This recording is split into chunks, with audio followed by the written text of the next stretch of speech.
भक्तों, नया साल शुरू होने से पहले बासी रोटी का यह उपाय चुपचाप कर लेना। आपकी 7 जन्मों की गरीबी हमेशा के लिए दूर हो जाएगी। नए साल में माता लक्ष्मी आपकी जिंदगी में इतना धन बरसाएगी कि आपसे संभाला नहीं जाएगा।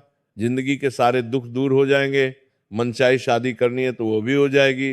गंभीर से गंभीर बीमारियों से मुक्ति मिल जाएगी। परिवार में सुख शांति आएगी। प्यारे साथियों, बासी रोटी का यह उपाय आपकी जिंदगी को पूरी तरह से बदल देगा और आने वाले नए साल में आपकी जिंदगी स्वर्ग से भी बेहतरीन बन जाएगी। मुझे पता है आप अपने जीवन में बहुत दुख झेल रहे हो, बहुत परेशानी आपने इस साल सही है, लेकिन भक्तों, नया साल बस कुछ ही दिनों में शुरू हो रहा है और अगर आप अभी ये बासी रोटी का उपाय कर लेंगे तो आपके घर में माता लक्ष्मी दौड़ी चली आएगी और हमेशा हमेशा के लिए रहने लगेगी। आप जहां काम करेंगे, जिस चीज को हाथ में लेंगे, वहां से धन दौलत आपको मिलने लगेगा और इतना पैसा आएगा कि आप भी सोचोगे कि मैं इसे कहां कहां रखूं। भक्तों, आज मैं आपसे कोई साधारण बात नहीं कह रहा हूं। आज जो शब्द मेरे मुख से निकलने वाले हैं वे केवल आवाज नहीं है, वे अनुभव हैं, वे शास्त्रों की गहराइयों से निकली हुई चेतावनियां हैं। ये कोई कथा नहीं है, कोई मनोरंजन नहीं है, बल्कि वे सत्य है जिसे सुनकर कई लोग चुप हो जाते हैं और कई लोग डर जाते हैं, क्योंकि यह वह ज्ञान है जो हर किसी को नहीं बताया जाता। हर कान इसके योग्य नहीं होता। शास्त्रों में ये सब लिखा हुआ है, संतों ने इसे जिया है, लेकिन इसे उन्हीं तक सीमित रखा गया जो इसे संभाल सके। क्योंकि ये उपाय अगर गलत हाथों में चला जाए तो वरदान नहीं, बोझ बन जाता है, लेकिन अगर सही व्यक्ति के हाथ लग जाए तो सुन लीजिए, तब केवल हालात नहीं बदलते, तब भाग्य को भी झुकना पड़ता है। नया साल आने वाला है और बहुत लोग सोचते हैं कि नया साल मतलब नई तारीख, नया कैलेंडर, नया मोबाइल वॉलपेपर और कुछ नए संकल्प। लेकिन जो जीवन को समझता है, जो कर्म को पहचानता है, वह जानता है कि नया साल केवल दिन नहीं बदलता। नया साल पुराने कर्मों का वही खाता खोलता है जो आपने वर्षों में बोया है, वही इस नए साल में उगने वाला है। कुछ लोगों के लिए नया साल अवसर बनकर आता है और कुछ के लिए चेतावनी बनकर। इसलिए अगर हर साल नया साल आता है और आपकी हालत वही की वही रहती है तो दोष समय का नहीं है, दोष किस्मत का भी नहीं है, दोष आपके कर्मों का है। अगर आपके जीवन में गरीबी पीछा नहीं छोड़ रही, चाहे आप कितना भी मेहनत कर ले, चाहे दिन रात खप जाए, फिर भी पैसा हाथ में टिकता नहीं, अगर कर्ज उतरने का नाम नहीं ले रहा, एक जाता है तो दूसरा सिर पर बैठ जाता है, अगर विवाह की बात बनते बनते टूट जाती है, रिश्ते आते हैं लेकिन टिकते नहीं, बार बार अपमान और निराशा हाथ लगती है, अगर शत्रु बिना कारण नुकसान पहुंचा रहे हैं, बदनामी हो रही है, झूठे आरोप लग रहे हैं और आप समझ ही नहीं पा रहे कि किसका दोष है, या फिर शरीर दवा खाकर भी ठीक नहीं हो रहा, इलाज चलता है लेकिन राहत नहीं मिलती, मन भारी रहता है, नींद नहीं आती, तो उस समय अपने भाग्य को मत कोसिए। उस समय समझ लीजिए कि दोष भाग्य का नहीं है, दोष आपके कर्मों का है। और कर्म सुधारने का सबसे सरल मार्ग कोई कठिन तपस्या नहीं है, कोई महंगा यज्ञ नहीं है, कोई दिखावटी पूजा नहीं है। कर्म सुधारने का सबसे पहला और सबसे मूल रास्ता है अन्न का सम्मान। शास्त्र कहते हैं कि जिस व्यक्ति ने अन्न को समझ लिया उसने जीवन को समझ लिया, और जिसने अन्न का अपमान किया उसने अनजाने में अपने भाग्य का अपमान कर दिया। बासी रोटी इस शब्द को सुनते ही बहुत लोगों के मन में घृणा आती है। लोग इसे तुच्छ समझते हैं, बेकार समझते हैं, फेंक देने योग्य समझते हैं। लेकिन ध्यान से सुनने, बासी रोटी तुच्छ नहीं है, बासी रोटी तपस्या है, यह अन्न की परीक्षा है। ताजा भोजन तो हर कोई सम्मान कर लेता है, लेकिन बासी अन्न का सम्मान वही करता है जिसके भीतर संस्कार जीवित होते हैं। शास्त्रों में साफ लिखा है कि जिस घर में बासी अन्न का अपमान होता है उस घर में लक्ष्मी प्रवेश तो कर सकती है लेकिन टिकती नहीं। वो आती है, देखती है और चुपचाप लौट जाती है। और इसके उलट जिस घर में बासी अन्न का सदुपयोग होता है, जहां रोटी को केवल पेट भरने की चीज नहीं बल्कि ईश्वर का प्रसाद माना जाता है, वहां दरिद्रता डर कर भागती है, वहां गरीबी टिक नहीं पाती, वहां कर्ज जड़ नहीं पकड़ पाता, वहां दुर्भाग्य ठहर नहीं पाता, क्योंकि अन्न के साथ जुड़ी हुई ऊर्जा सीधी कर्म फलदाता तक जाती है। लेकिन ध्यान रखिए, ये कोई हल्का उपाय नहीं है, ये कोई खेल नहीं है। इसलिए इसे करने से पहले कुछ कठोर नियम है, जिन्हें तोड़ दिया तो उपाय निष्फल ही नहीं होगा, उल्टा प्रभाव भी दिखा सकता है। पहला नियम, ये उपाय गुप्त रहेगा। जिस दिन आपने किसी को बता दिया, उसी दिन इसका प्रभाव टूटने लगता है। दूसरा, इसे हंसी मजाक में नहीं करेंगे, क्योंकि कर्म मजाक नहीं समझता। तीसरा, मोबाइल हाथ में लेकर वीडियो देखते हुए, बातें करते हुए ये उपाय नहीं होगा। चौथा, इसे करते समय मन में जरा सा भी संशय आया कि पता नहीं होगा या नहीं, तो उसी क्षण उपाय की शक्ति समाप्त हो जाती है। और पांचवा नियम, यह उपाय वही करे जो सच में परेशान है, दिखावे के लिए नहीं। याद रखिए, ईश्वर शब्द नहीं देखता, भावना देखता है। कर्म दिखावा नहीं समझता, नियत समझता है। और अन्न कभी झूठ स्वीकार नहीं करता। भाइयों और बहनों, अब मैं जिस विषय पर बोलने जा रहा हूं, वह केवल धन का नहीं है, यह केवल उधार का नहीं है। ये उस पीड़ा का विषय है जिसे वही समझ सकता है जिसने कर्ज का बोझ अपने सीने पर रखा हो। कर्ज केवल जेब को खाली नहीं करता, कर्ज इंसान की आत्मा को भी तोड़ देता है। कर्ज वाला आदमी दिन में हंसता है, लेकिन रात को जागता है। उसके घर में सब कुछ होता है, फिर भी शांति नहीं होती। और सबसे बड़ी पीड़ा ये होती है कि वह चाहे कितना भी मेहनत कर ले, पैसा आता है और फिसल जाता है जैसे हाथ में रेत। शास्त्र कहते हैं, कर्ज केवल आर्थिक समस्या नहीं है, यह पूर्व जन्मों के कर्मों का बंधन होता है। इसीलिए कई बार ऐसा होता है कि आदमी ईमानदार होता है, मेहनती होता है, फिर भी कर्ज उतरता नहीं, क्योंकि वहां हिसाब इस जन्म का नहीं चल रहा होता। वहां पुराने कर्म अपना हिस्सा मांग रहे होते हैं। और जब तक कर्म से कर्म नहीं काटा जाता, तब तक पैसा काटने से कुछ नहीं होता। अब ध्यान से सुनिए, कर्ज से मुक्ति का यह उपाय कोई जादू नहीं है, यह कर्म का संतुलन है। इसमें ना तंत्र है, ना दिखावा है, ना ऊंची आवाज में मंत्र है। ये उपाय चुप्पी से किया जाता है, क्योंकि कर्ज की जड़ भी चुपचाप ही घर में बैठी होती है। ये उपाय शनिवार की सुबह किया जाता है। शनिवार कर्म फलदाता का दिन। उसी दिन जब इंसान अपने कर्म को स्वीकार करता है, तभी शनि कृपा करते हैं। सुबह सूरज निकलने से पहले उठना है। उस समय वातावरण शुद्ध होता है और मन अब भी संसार के बोध से भरा नहीं होता। अब एक बासी रोटी लीजिए, ध्यान रखिए, वही रोटी जो रात की बची हुई हो, वही रोटी जिसमें आपके घर की ऊर्जा बसी हो। बाजार की रोटी नहीं, होटल की रोटी नहीं, अपने घर की। अब उस बासी रोटी पर काले तिल रखिए। काले तिल कोई सामान्य दाना नहीं है। शास्त्रों में काले तिल को कर्ज का भक्षक कहा गया है। काले तिल कर्मों का भार अपने ऊपर ले लेते हैं। इसलिए हर पितृ कर्म, हर शनि दोष, हर कर्ज मुक्ति में काले तिल का प्रयोग होता है। ये केवल प्रतीक नहीं है, ये ऊर्जा का माध्यम है। अब उस रोटी को लेकर घर से बाहर जाए, किसी को बताए बिना रास्ते में किसी से बात नहीं करनी है, मोबाइल हाथ में नहीं होना चाहिए। मन शांत रखें, सीधे पीपल के पेड़ के पास जाइए। पीपल वो वृक्ष है जहां पृथ्वी की नकारात्मक ऊर्जा खींचकर चली जाती है। पीपल के नीचे बैठा हुआ कर्म कभी खाली नहीं जाता। पीपल के नीचे उस बासी रोटी को रख दीजिए। और अब ध्यान से सुनिए, बोलना बहुत कम है, ऊंची आवाज में कुछ नहीं कहना, केवल मन ही मन या बहुत धीमे स्वर में इतना कहना है, हे कर्म फलदाता, मैंने जाने या अनजाने जो भी कर्म किए, उनके कारण जो बंधन मुझ पर चढ़ा है, उसे अब काट दीजिए। मैं कर्ज नहीं, कर्तव्य निभाना चाहता हूं। बस इसके बाद वहां खड़े नहीं रहना है, पीछे मुड़कर नहीं देखना है। ये पीछे ना देखना बहुत बड़ा संकेत है। इसका अर्थ है, जो चला गया उसे वापस मत बुलाओ। जैसे ही आप पीछे देखते हैं, आप फिर उसी समस्या से जुड़ जाते हैं। अब समझिए, इसका फल, इस उपाय के बाद चमत्कार ये नहीं होगा कि अगले दिन लॉटरी लग जाएगी। नहीं, शास्त्र ऐसा झूठ नहीं सिखाते।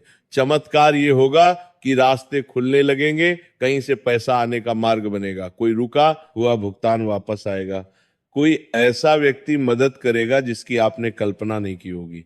कई बार उधार देने वाला स्वयं शांत हो जाता है। कई बार कर्ज चुकाने की व्यवस्था अपने आप बनने लगती है। और सबसे बड़ा चमत्कार ये होता है कि अब पैसा टिकने लगता है और व्यय के बीच संतुलन आने लगता है। मन का बोझ हल्का होने लगता है। लेकिन एक बात याद रखिए भाइयों और बहनों, ये उपाय केवल वही फल देता है जो अंदर से टूट चुका हो, लेकिन झूठा ना हो। जो कर्ज लेकर ऐश करता है, उसके लिए ये उपाय नहीं है। जो मेहनत से भागता है, उसके लिए ये उपाय नहीं है। ये उपाय उसके लिए है जो कर्ज से शर्मिंदा है, जो रात को ईश्वर से रोता है और जो सच में मुक्त होना चाहता है। शनि देव दंड नहीं देते हुए सुधार अवसर देते हैं, और जब इंसान झुकता है तभी शनि पिघलते हैं। अगर ये उपाय श्रद्धा से किया गया तो कर्ज का पहाड़ भी रेत की तरह ढाने लगता है। अब मैं जिस विषय पर बोलने जा रहा हूं वह धन से भी अधिक संवेदनशील है, क्योंकि धन चला जाए तो वापस आ सकता है, लेकिन जब जीवन में विवाह का समय निकलता चला जाता है तो मन के भीतर एक खालीपन बस जाता है। हर घर में ये पीड़ा दिखती नहीं, लेकिन भीतर ही भीतर जलाती रहती है। माँ बाप की आंखें रास्ता देखती हैं, रिश्तेदार सवाल पूछते हैं, समाज ताने देता है और व्यक्ति स्वयं को दोषी मानने लगता है। कई बार तो हालात ऐसे हो जाते हैं कि प्रेम भी है, समझ भी है, फिर भी विवाह नहीं हो पाता। और कई बार सब कुछ ठीक होते हुए भी एक के बाद एक रिश्ता टूट जाता है। शास्त्र कहते हैं विवाह का रुकना कोई साधारण बात नहीं है, ये केवल उम्र का विषय नहीं है, ये कर्म और ग्रहों का संकेत होता है। जब पिछले जन्मों के वचन अधूरे रह जाते हैं, जब किसी का हृदय अनजाने में दुखाया जाता है, या जब परिवार की स्त्री पुरुष ऊर्जा में असंतुलन आ जाता है, तब विवाह योग बंध जाता है। इसलिए कई बार लड़का लड़की योग्य होते हैं, सुंदर होते हैं, संस्कारी होते हैं, फिर भी उनका घर बसने में देर होती है। अब ध्यान से सुनिए, विवाह केवल दो शरीरों का मिलन नहीं है, विवाह दो कर्मों का बंधन है। इसलिए इसका उपाय भी शरीर से नहीं, भाव और अन्न से जुड़ा हुआ होता है। और इसी कारण यह उपाय बहुत गुप्त है, बहुत सरल है, लेकिन उतना ही प्रभावशाली भी। ये उपाय सोमवार की रात किया जाता है। सोमवार मन का दिन है, चंद्र का दिन है, और विवाह मन के संतुलन से ही होता है। उस रात घर में जो रोटी बच जाए वही बासी रोटी इस उपाय की आधार बनेगी। ध्यान रहे, ये रोटी किसी मजबूरी की नहीं, श्रद्धा की होनी चाहिए। मन में ये भावना हो कि मैं अपने कर्म सुधारने जा रहा हूं। अब उस बासी रोटी के 2 टुकड़े कर लीजिए। ये 2 टुकड़े केवल रोटी नहीं है, ये स्त्री और पुरुष ऊर्जा का प्रतीक है। अब पहला टुकड़ा अगली सुबह गाय को खिलाइए। गाय शुद्धता की प्रतीक है, माता है, करुणा है। जब गाय को अन्न दिया जाता है तो घर की रुकावटें धीरे धीरे पिघलने लगती हैं। गाय उस अन्न के साथ आपके घर का दुख भी अपने भीतर ले लेती है। अब दूसरा टुकड़ा उसी दिन कौवे को दीजिए। बहुत लोग कौवे को अशुभ समझते हैं, लेकिन शास्त्र कहते हैं कौवा पितरों का दूत है। विवाह में देरी कई बार पितृदोष के कारण भी होती है।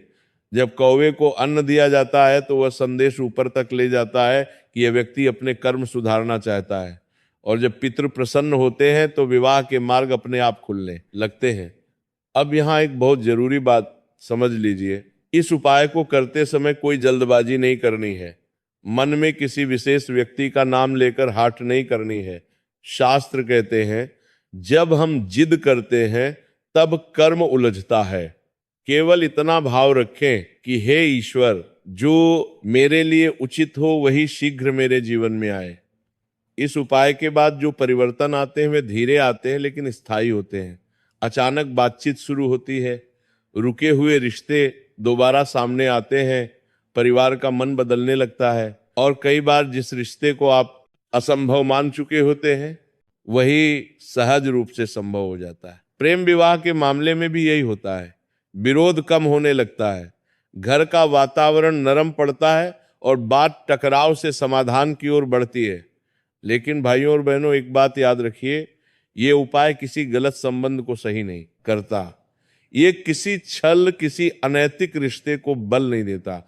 ये उपाय केवल उसी प्रेम को फल देता है जिसमें सम्मान हो, धैर्य हो और भविष्य की जिम्मेदारी उठाने की क्षमता हो। अगर नीयत साफ है तो रास्ता साफ होता है। और अंत में मैं यही कहूंगा, विवाह भागने से नहीं आता, विवाह दबाव से नहीं होता। विवाह तब होता है जब इंसान भीतर से तैयार हो जाता है। जब आप अन्न का सम्मान करते हैं तो ईश्वर आपके जीवन के सबसे बड़े बंधन को अपने हाथ से जोड़ देते हैं। अगर ये बात हृदय में उतर गई तो समझ लीजिए विवाह का समय दूर नहीं। भाइयों और बहनों, अब जो बात मैं कहने जा रहा हूं उसे सुनते समय मन में हलचल होगी। कुछ लोगों को ये बात भारी लगेगी, कुछ को डराएगी और कुछ को भीतर से झक छोड़ देगी, क्योंकि ये विषय केवल धन का नहीं है, ये दरिद्रता की आत्मा का विषय है। गरीबी केवल जेब की स्थिति नहीं होती, गरीबी एक अवस्था है, एक संस्कार है जो पीढ़ियों तक चलता है। आपने देखा होगा एक ही घर में जन्मे दो भाई, एक बहुत आगे बढ़ जाता है और दूसरा जीवन भर संघर्ष करता रहता है। वहां फर्क मेहनत का नहीं होता, वहां फर्क कर्म और अन्न के व्यवहार का होता है। शास्त्र बहुत स्पष्ट कहते हैं, दरिद्रता तब आती है जब लक्ष्मी नाराज नहीं बल्कि उदास हो जाती है, और लक्ष्मी तब उदास होती है जब घर में अन्न का अपमान होता है, श्रम का अपमान होता है और जो मिला है उसके लिए कृतज्ञता नहीं होती। बहुत लोग कहते हैं हम तो ईमानदार हैं फिर भी गरीब हैं, लेकिन शास्त्र कहते हैं ईमानदारी पर्याप्त नहीं होती, संस्कार भी चाहिए, और संस्कार का पहला संकेत है अन्न के प्रतिभाव। अब ध्यान से सुनिए, बासी रोटी कोई साधारण चीज नहीं है, ये उस अन्न का अंतिम रूप है जिसने आपको जीवित रखा, ताकत दी और अब भी आपके घर में पड़ा है। ये अन्न की अंतिम परीक्षा है। ताजा भोजन का सम्मान तो हर कोई करता है, लेकिन बासी रोटी का सम्मान वही करता है जिसके भीतर लक्ष्मी को रोकने की पात्रता होती है। इसलिए संत कहते हैं बासी रोटी को फेंकने वाला व्यक्ति अनजाने में अपने भाग्य को फेंक देता है। अब इस उपाय को समझिए, लेकिन शब्दों से नहीं, भाव से समझिए।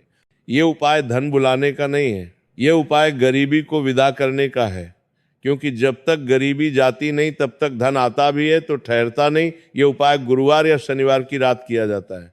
ये रात इसीलिए चुनी जाती है क्योंकि रात मन की सच्चाई बाहर लाती है। दिन में इंसान झूठ बोल लेता है, लेकिन रात में उसका मन स्वयं से झूठ नहीं बोल पाता।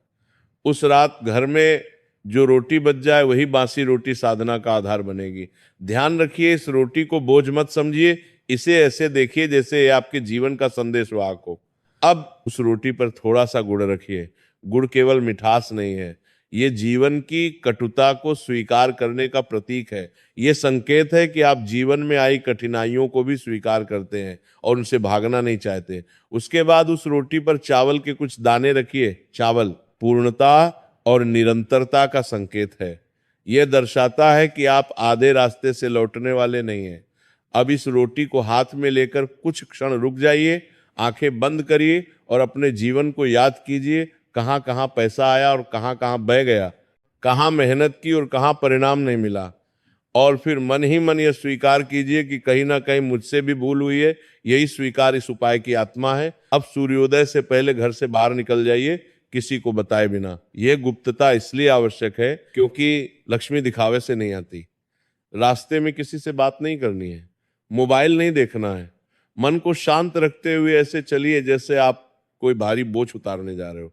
अब किसी ऐसे स्थान पर जाइए जहां गाय का आना जाना होता हो। गाय इस धरती पर चलती हुई करुणा है।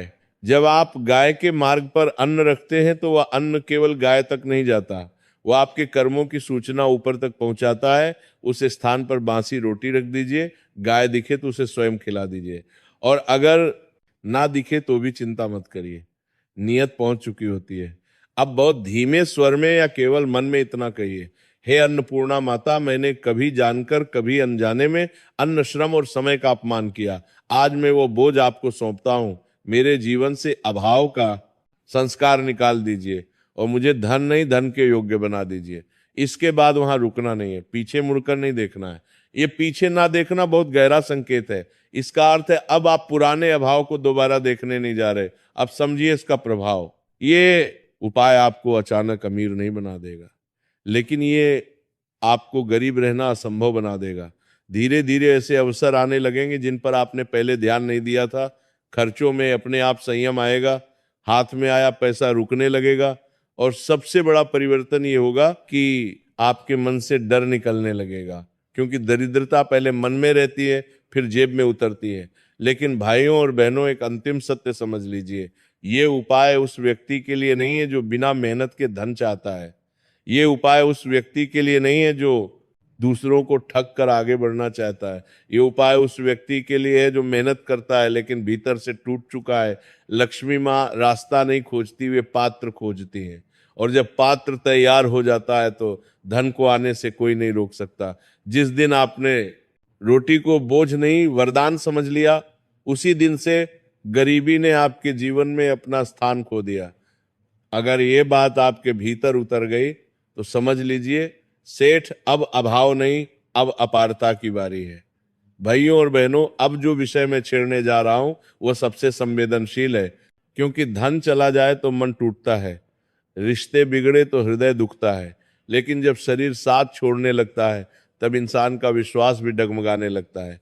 बीमारी केवल शरीर का कष्ट नहीं होती, बीमारी मनुष्य की आस्था की परीक्षा होती है। दवा चलती है, डॉक्टर बदलते हैं, रिपोर्ट आती है, खर्च बढ़ता है, लेकिन भीतर कहीं एक डर बैठ जाता है, पता नहीं अब ठीक भी होऊंगा या नहीं। शास्त्र बहुत स्पष्ट कहते हैं, हर बीमारी दवा से नहीं जाती।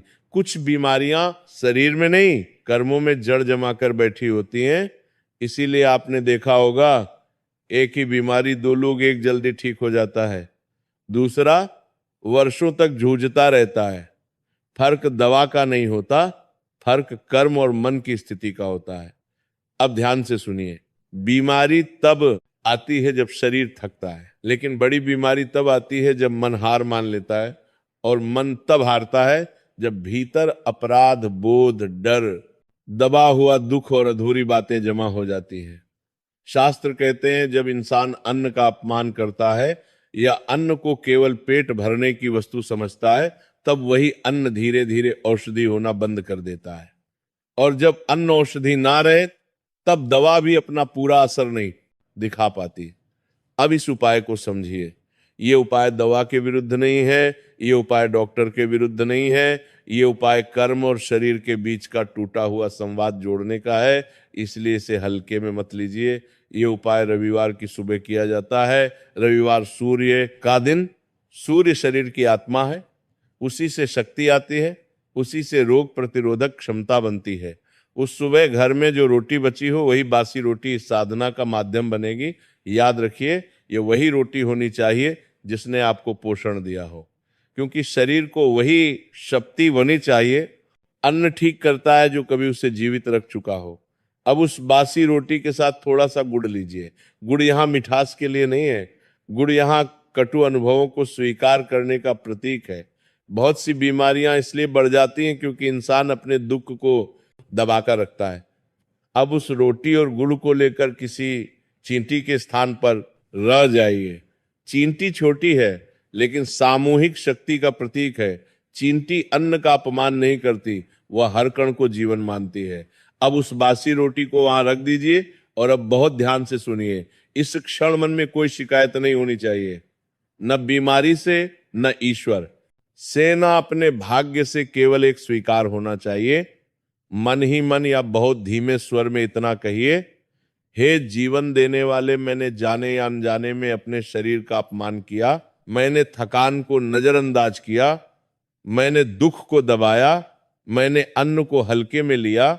आज मैं ये भार छोड़ रहा हूं, मेरे शरीर को फिर से स्वस्थ होने की अनुमति दीजिए। इसके बाद वहां रुकना नहीं है, पीछे मुड़कर नहीं देखना है। ये पीछे ना देखना इस बात का संकेत है कि अब आप बीमारी को अपनी पहचान नहीं बनाएंगे। आप ये स्वीकार करेंगे कि बीमारी आई है, लेकिन अब वो आपकी कहानी नहीं रहेगी। अब समझिए इसका प्रभाव। ये उपाय तुरंत रिपोर्ट नहीं बदलता, लेकिन ये शरीर की लड़ने की शक्ति जगा देता है। धीरे धीरे दवा असर दिखाने लगती है, दर्द की तीव्रता कम होती है, मन हल्का होने लगता है, नींद सुधरती है, और जब मन शांत होता है तब शरीर अपने आप मरम्मत शुरू कर देता है। बहुत लोग पूछते हैं, क्या इससे बड़ी बीमारी भी ठीक हो सकती है? शास्त्र उत्तर देते हैं, जब मनुष्य जीने का निर्णय कर ले तो शरीर उसका साथ छोड़ने की हिम्मत नहीं करता। लेकिन भाइयों और बहनों, एक बात बहुत स्पष्ट समझ लीजिए, ये उपाय उसी पर असर करता है जो बीमारी को अपना अंत नहीं मानता, बल्कि उसे एक संदेश मानता है। जो व्यक्ति भीतर से कह देता है अब मैं हार गया, उसके लिए कोई उपाय नहीं चलता। पर जो व्यक्ति कहता है मैं अभी जीवित हूं, उसके लिए ईश्वर भी रास्ता बना देते हैं। बीमारी दंड नहीं है, बीमारी संकेत है, और जो संकेत को समझ लेता है वो पीड़ा से आगे निकल जाता है। जिस दिन आपने अन्न को फिर से औषधि मान लिया, उसी दिन से आपके शरीर ने ठीक होने की प्रक्रिया शुरू कर दी। अगर ये बात आपके भीतर उतर गई तो समझ लीजिए, सेठ बीमारी चाहे कितनी भी बड़ी हो, आत्मा के सामने वह टिक नहीं सकती। 2026 आपके लिए कैसा रहेगा, ये ग्रह तय नहीं करते, ये भाग्य अकेले तय नहीं करता, ये आप तय करते हैं अपने भाव, अपने संकल्प और अपने कर्म से। अब ध्यान से सुनिए, अगर आप चाहते हैं कि 2026 में धन की चिंता कम हो, स्वास्थ्य डगमगाए नहीं, रिश्तों में मिठास बनी रहे और मन हर सुबह हल्का महसूस करें, तो इसके लिए कोई कठिन साधना नहीं है। इसके लिए केवल एक शांत, सच्चा और सरल उपाय है। अपने पुराने वर्ष को सम्मान के साथ विदा करना। नए साल से एक दिन पहले की रात घर में जो रोटी बच जाए, वही बासी रोटी इस संकल्प की साक्षी बनेगी। इसे देखते समय मन में कोई नकारात्मक भाव मत लाना। इसे ऐसे देखना जैसे ये आपके पूरे साल की मेहनत, संघर्ष और सीख को अपने भीतर समेटे हुए हो। अब इस रोटी के साथ 3 चीजें जोड़िए, लेकिन भाव के साथ थोड़ा सा गुड़, ताकि 2026 में जीवन की मिठास बनी रहे। कुछ चावल के दाने ताकि काम अधूरे ना रहे, और एक छोटा सा तिल ताकि पुराने बोझ हल्के हो जाए। अब इस रोटी को हाथ में लेकर आंखें बंद कीजिए और अपने आप से बहुत प्यार से इतना कहिए, मैंने जितना किया उतना कर पाया। जहां गलत हुआ वहां सीख ली, जहां टूटा वहां मजबूत हुआ। अब मैं नए साल में हल्के मन से प्रवेश करना चाहता हूं। बस यही भाव पर्याप्त है। अब अगले दिन सूर्योदय से पहले ये रोटी लेकर घर से बाहर निकल जाइए। किसी को बताए बिना बिना जल्दबाजी ऐसे चलिए जैसे आप अपने जीवन की एक भारी थकान उतारने जा रहे हो। किसी ऐसे स्थान पर जहां पशु या पक्षी आते हो, वहां ये रोटी रख दीजिए या खिला दीजिए, और मन ही मन बहुत सरल शब्दों में कहिए, हे जीवन देने वाले 2026 में मेरे जीवन में संतुलन बनाए रखना। जहां आवश्यकता हो वहां अवसर देना, जहां कमजोरी हो वहां समझ देना, और जहां खुशी मिले वहां कृतज्ञ रहना सिखाना। इसके बाद शांति से लौट आइए, पीछे मत देखिए, क्योंकि पीछे देखने का अर्थ है पुराने बोझ को फिर उठाना। आप समझिए इसका सुंदर फल 2026 में सब कुछ परफेक्ट नहीं होगा, लेकिन सब कुछ संभालने लायक होगा। धन आएगा और जरूरत के समय साथ देगा, स्वास्थ्य साथ देगा, और अगर कभी डगमगाया तो जल्दी संभल जाएगा।